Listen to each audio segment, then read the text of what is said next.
Jadi bisa dibilang kalau misalkan nenek gue itu emang deket sama dunia perilmuan gitu. Dan bahkan nenek gue juga emang punya pegangan makhluk yang emang untuk ngejagain nenek gue, keluarganya, dan bahkan dia juga emang ngepelihara makhluknya itu di rumahnya. Oh, oke.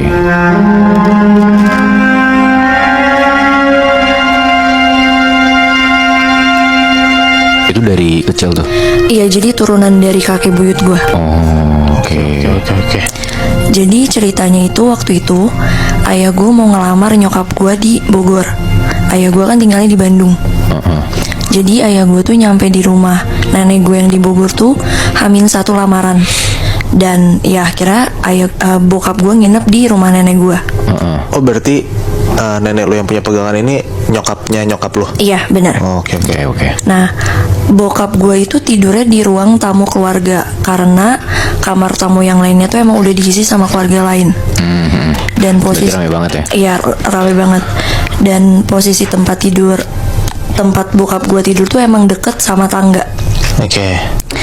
Nah kejadiannya itu pas ayah gue lagi tidur. Tiba-tiba dia tuh ngedengar ada suara orang jalan gitu loh, naik tangga gitu. Suaranya tuh kayak tek tek tek. Di situ akhirnya ayah gue kebangun, dia melek, dan pas dia nengok kanan kiri emang gak ada orang. Ya udahlah, akhirnya dia mutusin lagi untuk tidur. Dan pas dia tidur untuk kedua kalinya, dia ngedenger lagi ada orang jalan dari tangga ke arah dia. Suaranya tuh tapi lebih kenceng. Duk duk duk duk. Di situ bokap gue langsung kebangun, dan pas dia kebangun dia nengok kanan kiri lagi, emang gak ada orang yang dia lihat. Dan di detik itu bokap gue udah sadar kalau misalkan asal suara itu bukan dari suara manusia gitu kan. Di situ bokap gue akhirnya mutusin lagi untuk nyoba tidur. Gak lama di saat dia lagi merem nyoba tidur tuh, gak lama kemudian dia tuh ngerasa dadanya tuh kayak ada yang neken kenceng banget.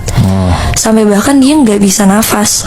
Sampai saking itu dadanya ketekan kenceng banget, bokap gue tuh kayak melekin matanya, ngebuka matanya, dan bener aja yang dia lihat di atas badan dia tuh ada sosok tinggi besar hitam sambil ngeliatin dia sambil melotot gitu. Bola matanya tuh gede banget. Dan di saat bokap gue lagi diliatin sama sosok itu, dengan yang bersamaan juga mulut bokap gue tuh ditutupin gitu loh pakai tangan. Di situ bokap gue sama sekali nggak bisa teriak, gerak pun nggak bisa, dan sebadan-badan bokap gue pun keringetan. Kayak ditindihin berarti gitu ya? Bukan ditindihin sih, kayak ditekan dada lu pakai tangan gitulah. Malam itu udah lewat. Kebesokan harinya akhirnya bokap gue ceritalah tentang kejadian yang malam itu bokap gue alamin ke nenek gue sama nyokap gue. Dia ngomong, iya semalam saya ngerasa dada saya tuh sakit banget, ditekan, dan emang saya tuh ngeliat sosok yang neken dada saya tuh siapa. Intinya dia cerita detail tentang kejadian dia alamin malam itu, dan jawaban nenek gue cuman, mungkin itu perasaan kamu aja kali. Nggak dikasih tahu yang sebenarnya? Enggak, jadi nenek gue cuman jawab bokap gue gitu doang. Oke. Gak lama mereka bertiga ngobrol, akhirnya tuh nyokap gue nyamperin nenek gue untuk ngobrol berdua. Di situ tuh sebenarnya nyokap gue udah tahu bokap gue digangguin tuh. Nyokap gue tahu kenapa, karena kan nyokap gue tahu kalau misalkan nenek gue punya pegangan kan. Oke. Berarti itu udah kayak keluarga lu, udah biasa aja. Iya, udah lumayan biasa lah. Nah di situ nyokap gue ngedatengin nenek gue dan nanya, "Mah, itu si abang kenapa bisa kayak gitu?" Si abang nih si bokap lu? Iya, nyokap gue manggil bokap gue abang kan. Oke. Di situ nenek gue cuman bilang, Windy itu nama nyokap gue. Nenek gue ngomong, "Windy, semoga kamu nggak salah pilih ya. Mama di sini berdoa semoga kamu bahagia setelah kamu nikah sama dia." Ya di situ nyokap gue bingung dong kenapa tiba-tiba nenek gue ngomong.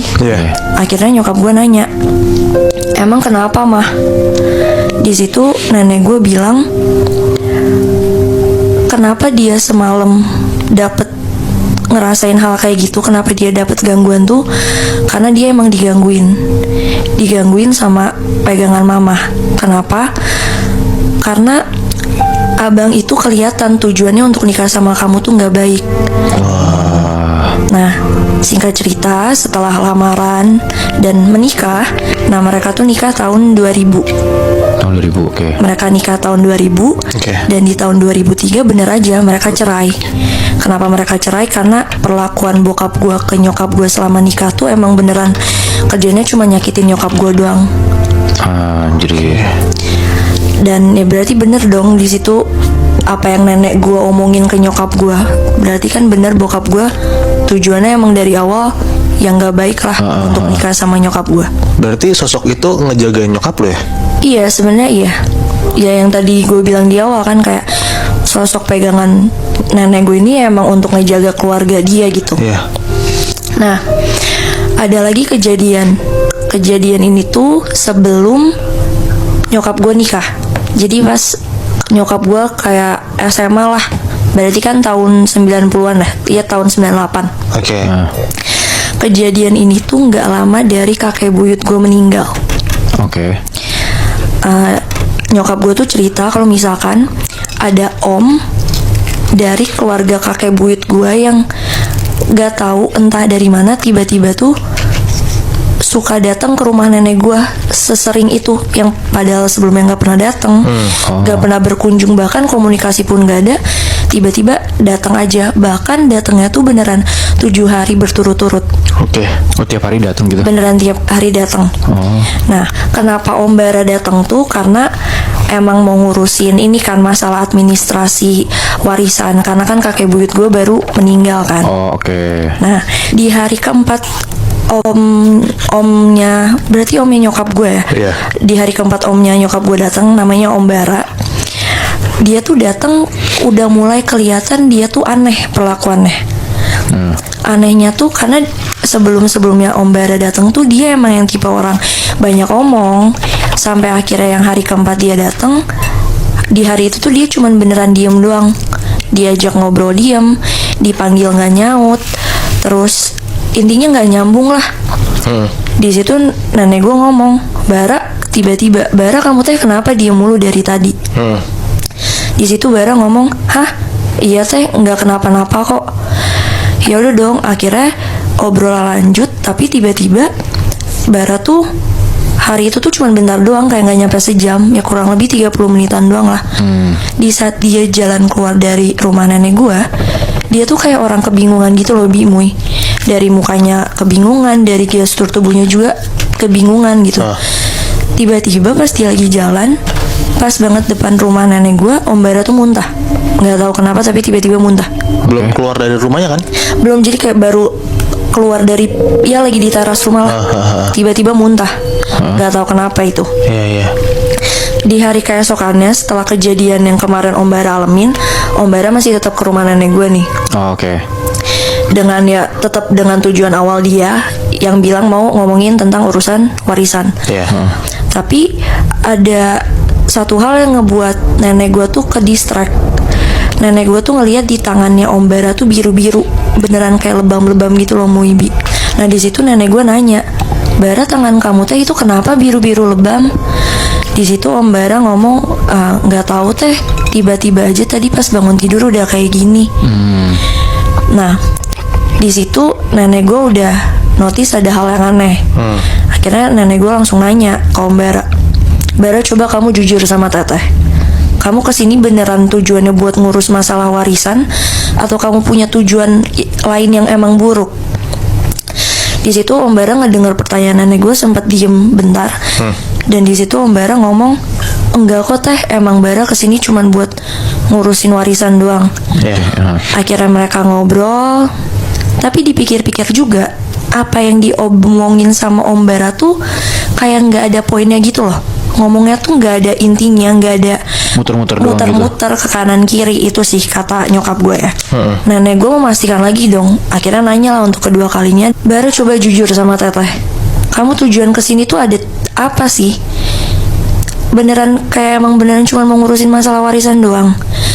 Di situ Om Bara diem, ngeliat nenek gue sambil kayak, lu tau gak sih gestur orang ngerasa bersalah gitu.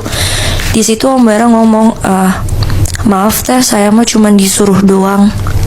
Disuruh gimana? Nah, di situ nenek gue juga bingung dong. Nenek gue langsung ngomong, disuruh siapa? Disuruh apa? Om Bara nggak ngejawab pertanyaan nenek gue, nggak berani ngeliat nenek gue. Dia langsung permisi pergi dari rumah nenek gue Bah. tanpa basa-basi. Dia bener langsung pergi. Nah, itu kan kejadiannya sore tuh. Malamnya itu pas nenek gue lagi kayak beres-beres di meja makan, salah satu adenya yang paling kecil tuh nyamperin nenek gue.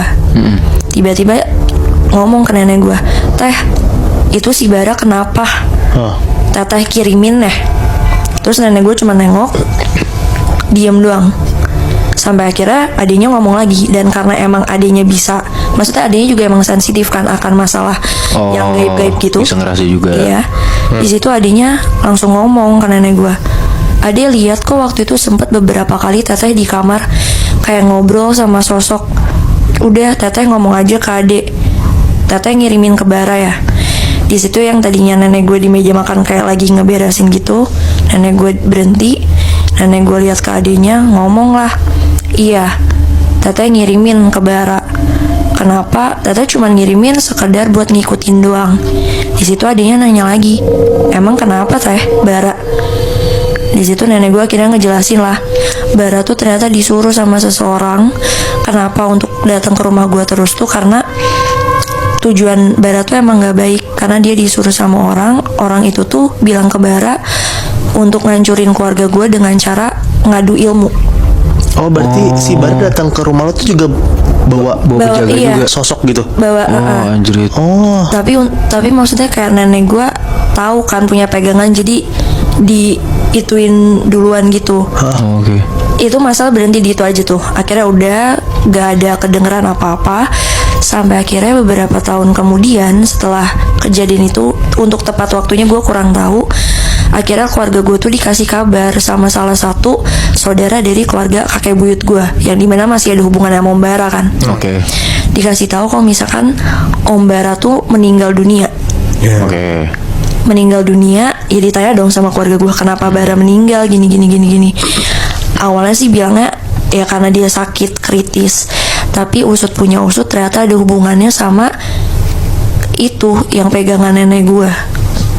itu berarti dia kan yang tadi lo bilang Om Bara kan disuruh sama orang. Iya. Berarti dia mati karena bukan kesalahan dia dong sebenarnya. Iya, kalau itu gue nggak tahu ya. Tapi kalau misalnya kita nyoba pikir pakai otak kita, ya mungkin dia kena tumbalnya gak sih, karena nenek gue ngasih ke dia, pihak yang lain juga naruh ke dia. Iya, jadi kayak pion gitu kan, Bi? Iya. Iya. Berarti satu badan bukan megang, kena dua Kena gitu dua ya. langsung. Anjrit, kasian banget.